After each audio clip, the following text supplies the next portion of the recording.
Capítulo 8. Quem realmente somos? Natureza humana, necessidades humanas. Qual é a nossa natureza? Trata-se de uma pergunta ancestral, em parte por ser de abordagem tão difícil. Se considerarmos o vasto horizonte de feitos e conquistas, das que representam uma afirmação de vida, as francamente assassinas, com certeza, ser um humano, parece ser algo bastante plástico e maleável. Embora possa não ser óbvio, porque um livro sobre saúde, no século XXI, deveria se preocupar com um tema tão amplo e tão esquivo. Acredito que essa questão seja central e tem implicações muito relevantes. A relativa à saúde de qualquer forma de vida depende de suas necessidades essenciais serem ou não atendidas. Assim, saber que tipo de seres somos é saber do que é que precisamos para sermos esses seres da maneira mais plena. Quem pensamos ser dita o modo como organizamos nossa vida, tanto do ponto de vista individual quanto coletivo, e determina até que ponto uma cultura preenche ou não os requisitos de uma saúde e de um funcionamento ideais. Toda sociedade pressupõe coisas a respeito da natureza humana. E a nossa não é nenhuma exceção. Abre aspas. É da natureza humana, fecha aspas. Dizemos, dando de ombros diante do comportamento manipulador e autocentrado de alguém. Alguém esse que muitas vezes somos nós mesmos. De modo interessante, observa o educador Alficon, as características que explicamos assim são quase sempre negativas. Um ato de generosidade raramente é descartado com a justificativa de ser, entre aspas, apenas a natureza humana. Há uma tendência nessa cultura de considerar as pessoas inerentemente agressivas, materialistas e individualistas, seja com aprovação ou uma consternação. Podemos valorizar a gentileza, a caridade e o senso comunitário, a, entre aspas, melhor parte da nossa natureza, por assim dizer, mas essas qualidades muitas vezes são mencionadas num tom elevado, como se fossem exceções a uma regra rígida. Nem toda cultura aceita isso como a quintessência da humanidade. O antropólogo Marshall Sahlins, que estudou diversas sociedades na bacia do Pacífico, escreveu: para a maior parte da humanidade, o interesse próprio, tal como o conhecemos, é algo antinatural, considerado uma loucura. Em vez de expressar a natureza humana, tal avareza é considerada uma perda de humanidade, fecha aspas. Alguns povos chegam a nomear essa loucura. A palavra Cri, dos povos Cri, que são povos indígenas do Canadá, a palavra é Wetiko, com variantes em outros idiomas nativos, como Ojibwa e Powhatan. Denota uma criatura, um espírito, uma mentalidade de cobiça e dominação, que canibaliza povos e os leva a explorar e aterrorizar outros povos. De modo notável, na língua Quichua dos Andes peruanos, uma entidade semelhante, associada aos colonizadores espanhóis implacáveis e ávidos por ouro, se chama Pichitaco. Longe de representar nossa natureza, tal busca incansável de um interesse próprio de estreita definição é vista como seu contrário, uma doença muito contagiosa e que se espalha depressa, segundo o estudioso indígena americano Jack Forbes. A meu ver, debate sobre uma natureza humana fixa tem pouca serventia. Acho até que podem levar a uma compreensão equivocada. Basta um exame superficial da nossa história para confirmar que não somos de um jeito só. Jesus era humano, Hitler também era. Podemos ser nobres e narcisistas, podemos ser generosos e genocidas, podemos ser engenhosos e estúpidos. Pelo visto, somos tudo isso. Sendo assim, por onde começar? Em vez de tentar legislar sobre as muitas visões conflitantes do que um ser humano é, poderíamos sim ver nossa natureza como um leque de desfechos possíveis. Gosto muito dessa formulação de Robert Sapolsky, professor de neurologia e biologia da Universidade de Stanford, Ele diz: a natureza de nossa natureza é não se ater particularmente aos limites de nossa natureza. Se nos atemos a alguma coisa, talvez seja justamente a essa falta de limites. Por mais estranho que possa soar, nosso milagroso talento de adaptação também pode ser uma fragilidade. Como a nossa natureza é muito influenciável, condições diferentes evocam versões diferentes de nós, que vão de benignas a desastrosas. Quando endeusamos, quando gravamos na pedra de um ponto de vista mental, o modo específico como o comportamento humano se apresenta em um determinado lugar e momento, cometemos o erro de confundir como estamos nos comportando com como somos. Esse erro pode nos impedir de considerar outras possibilidades, mesmo que nossa maneira de funcionar atual não nos faça bem. Então replicamos condições inadequadas ao nosso bem-estar. E a triste saga continua. Por isso, na busca pela visão de um mundo mais saudável, melhor seria nos desfazermos de qualquer crença fixa ou limitadora acerca do que nos constitui. E, em vez disso, nos perguntarmos que circunstâncias produzem que tipo de desfecho. Algumas necessidades e potenciais básicos estão codificados na nossa biologia. O modo como nossa natureza se desdobra depende de quão bem essas necessidades são supridas, de como esses potenciais são incentivados ou frustrados. Isso é válido ao longo da vida, mas em nenhum momento gera mais consequências do que durante o processo de desenvolvimento. Cronologicamente, podemos delinear o arco do desenvolvimento, partindo da concepção até a adolescência. Embora, é claro, sob muitos aspectos, nunca paremos de crescer, mudar, nos adaptar e nos desenvolver. E se tivermos sorte de fazer isso em direção a mais saúde e mais sabedoria, mais do que qualquer outro fator, o que determina que potenciais vão ou não se manifestar é o nosso entorno, ou seja, as condições sob as quais o desenvolvimento ocorre, que suprem ou não nossas múltiplas necessidades. Isso vale tanto para nós quanto para qualquer outra forma de vida. Considere uma bolota de carvalho. Poderíamos dizer que é da natureza de uma bolota de carvalho virar um carvalho, mas só se o clima e o solo forem adequados, e contanto que nenhum esquilo empreendedor a surrupie para seu sustento invernal.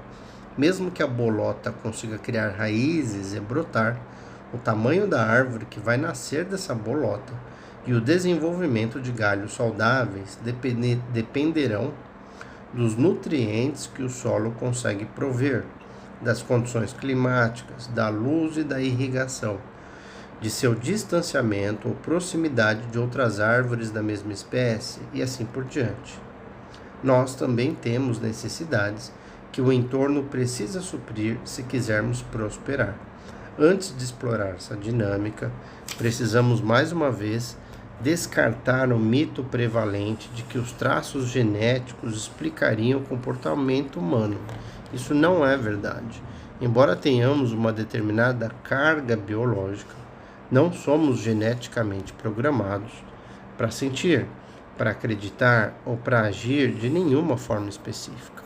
Como diz Robert Sapolsky quando conversamos, somos mais livres em relação à genética do que qualquer outra espécie na face da Terra. Graças à nossa adaptabilidade e à nossa capacidade de invenção, por exemplo, podemos habitar uma gama de biomas mais ampla do que qualquer outro mamífero de grande porte. Além disso, como vimos em nosso debate sobre epigenética, a expressão dos genes, que em si são inertes, depende muito do entorno. Assim, a experiência é a influência decisiva em como nossa biologia vai se manifestar em nossa vida. Em última instância, o indivíduo está geneticamente determinado a não estar geneticamente determinado. Foi o que disseram dois cientistas franceses, reafirmando em termos biológicos a espirituosa observação de Sapolsky sobre a, entre aspas, natureza de nossa natureza. Embora seja da nossa natureza nos ajustar e tentar sobreviver numa gama quase infinita de ambientes, certamente mais do que os carvalhos. Nem todos eles promovem necessariamente o nosso máximo bem-estar ou nossa máxima saúde. Alguns entornos, sejam eles físicos, emocionais ou sociais, tornarão o bem-estar uma luta inglória ou um luxo para os que tiverem sorte, em vez de uma norma disponível para todos. As necessidades que lançam as premissas da saúde humana não são nem de longe arbitrárias. Elas foram surgindo ao longo de milhões de anos, com os progenitores hominídeos e hominíneos que procederam ao advento relativamente tardio de nossa espécie, Homo sapiens, no máximo 200 mil anos atrás. Até onde é possível falar de modo coerente sobre necessidades humanas, precisamos levar em conta como elas se desenvolveram ao longo de muitas eras antes da história oral ou escrita.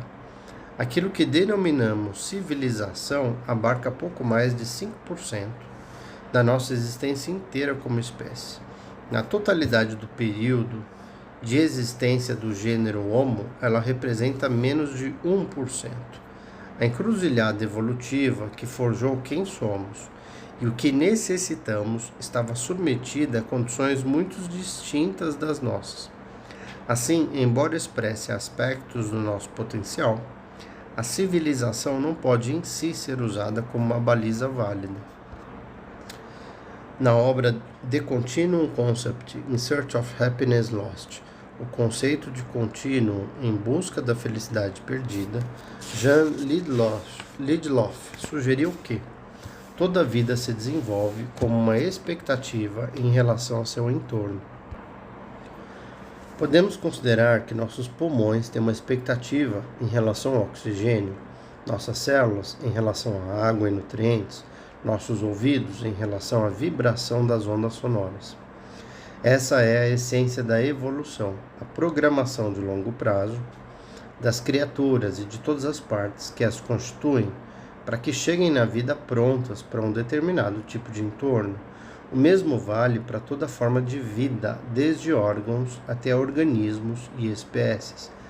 Abre aspas, se alguém quiser saber o que é correto para qualquer espécie, é preciso conhecer as expectativas inerentes dessa espécie, fecha aspas, acrescentou Lidloff.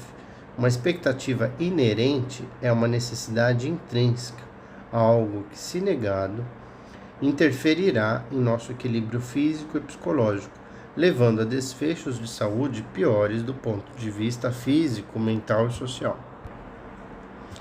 Eis uma expectativa inerente em ação. Você entra numa mercearia e escolhe um chocolate. Sorri ao cumprimentar a pessoa atrás do guichê com um olá. A pessoa no caixa está tendo um dia ruim, talvez esteja com dor de cabeça, talvez esteja passando por uma crise familiar, ou o time dela esteja enfrentando uma derrota acachapante no último minuto do jogo. Ela encara você com a cara fechada, pega seu dinheiro com um grunhido monossilábico e lhe dá um troco com um gesto brusco. Sua fisiologia se altera. Você sente uma tensão quando seu corpo se retesa, o seu ritmo cardíaco se acelera e a sua respiração se encurta. Você pode se irritar, dependendo do seu estado de humor no dia, você pode sentir raiva, ou mesmo imaginar coisas ruins acontecendo com a pessoa da loja. E por quê? Segundo o neurocientista Stephen Porges, uma de nossas necessidades inerentes é a reciprocidade. Estar em sincronia, ou entre aspas, bom encontro, como diz o cumprimento antigo inglês well met. Ele chama isso de expectativa neural. É o criador da teoria polivagal. Nosso cérebro pode interpretar a falta de reação de boas-vindas como uma agressão, como uma ameaça à nossa segurança. A expectativa inerente de reciprocidade e de conexão do nosso sistema nervoso faz sentido se considerarmos como nossa espécie se desenvolveu durante a maior parte do nosso passado evolutivo, até 10 ou 15 mil anos atrás. Os seres humanos viviam em grupos muito pequenos de caçadores e coletores. De fato, se a existência humana fosse medida na duração de 1 hora num relógio, nós só estaríamos habitando novos ambientes nos últimos 6 minutos. Lidloff descreveu esses nossos ancestrais como pessoas cujas boas relações são mais importantes do que suas negociações. Sua observação direta dos povos aborígenes em seu hábitat na floresta está de acordo com o grande volume de pesquisa acumulado, por exemplo, pela psicóloga Darcia Narvaez, professora emérita da Universidade de Notre Dame. Descobrimos que esses grupos, povos aborígenes, defendiam valores que enfatizavam a hospitalidade, o compartilhamento, a generosidade e a troca recíproca, não com o objetivo de um enriquecimento pessoal, mas sim com o objetivo de conexão. Esses valores eram diretrizes inteligentes e testados ao longo do tempo para a sobrevivência mútua, e as tradições que eles produziram, passadas de pai para filho, de geração em geração, caracterizaram a vida humana durante a maior parte da nossa existência. Sim, a violência, o mau comportamento e tudo mais existiam. Nunca fomos perfeitos, mas sabíamos algo sobre criar o contexto adequado para a nossa humanidade poder florescer e dar frutos. Pode-se dizer que era a única coisa que sabíamos. Essas diretrizes e tradições que as inscreviam no comportamento cultural sobreviveram por muito tempo, mesmo depois de as sociedades se assentarem, ou seja, deixarem de ser nômades, como povos ocidentais em contato com povos indígenas, constaram por muitas centenas de anos. A comunidade existe para eles, e eles existem para a comunidade, escreveu Franz de Waal sobre o povo de Kalahari, também conhecido como San, grupo que muitos pensam representar um modo de vida que remonta à pré-história. O povo San, ou Kalahari, dedica muito tempo e atenção à troca de pequenos presentes que abarca muitos quilômetros e múltiplas gerações. Nenhuma espécie de hominíneo poderia ter sobrevivido por tempo suficiente para evoluir se os seus membros tivessem sido considerados indivíduos atomizados, programados pela natureza para combater seus semelhantes. Ao contrário do nosso modo de operação atual, uma visão tradicional de interesse próprio seria aumentar a própria conexão e pertencimento à sua comunidade para o bem de todos. O autêntico interesse próprio não precisa ser confundido com uma postura desconfiada e competitiva em relação aos outros. Decorre daí minha pressuposição de que a nossa natureza, entre aspas, caso tudo mais permaneça constante, espere ou mesmo prefira como um estado basal uma condição de cuidado e de relativa harmonia e equilíbrio, do tipo que se consegue quando a prioridade é a interconexão. Não que nossa natureza seja ser assim, mas ela quer que essas coisas estejam presentes. Quando elas estão, nós vicejamos. Quando não, nós sofremos. O que pensar, portanto, do postulado moderno, segundo o qual somos fundamentalmente agressivos e egoístas? De onde veio essa ideia? Num sistema capitalista, os conceitos e expressões da natureza humana, ao mesmo tempo, espelharão um ideal individualizado e competitivo e o justificarão como sendo o, entre aspas, status quo inevitável. Faz sentido, caso se suponha que o que é normal é natural, a norma vai perdurar. Por outro lado, quando começam a surgir suspeitas de que o modo como as coisas são talvez não sejam como devessem ser, bem, nesse caso talvez o quo não dure muito tempo como status. É assim que as culturas materialistas criam conceitos. Na realidade, criam mitos sobre a busca e o predomínio do egoísmo e da agressividade como supostas bases do comportamento, incentivando características que atribuem um valor menor à conexão com os outros e com a própria natureza. Em nossa sociedade capitalista atual, sugeriu Darcia Narvaez, nós nos tornamos, entre aspas, atípicos da espécie. Uma ideia perturbadora de se conceber. Nenhuma outra espécie jamais teve a capacidade de ser infiel a si mesma, de ignorar as próprias necessidades, quanto mais de se convencer de que é assim que as coisas devem ser. Como os próximos capítulos vão explorar, A cultura de hoje em dia apressa o desenvolvimento humano em linhas pouco saudáveis, a começar pela concepção, levando a um, entre aspas, normal, que do ponto de vista das necessidades e da história evolutiva da nossa espécie, é uma pura e simples aberração. E isso, para afirmar o óbvio, é um risco de saúde em tamanho real.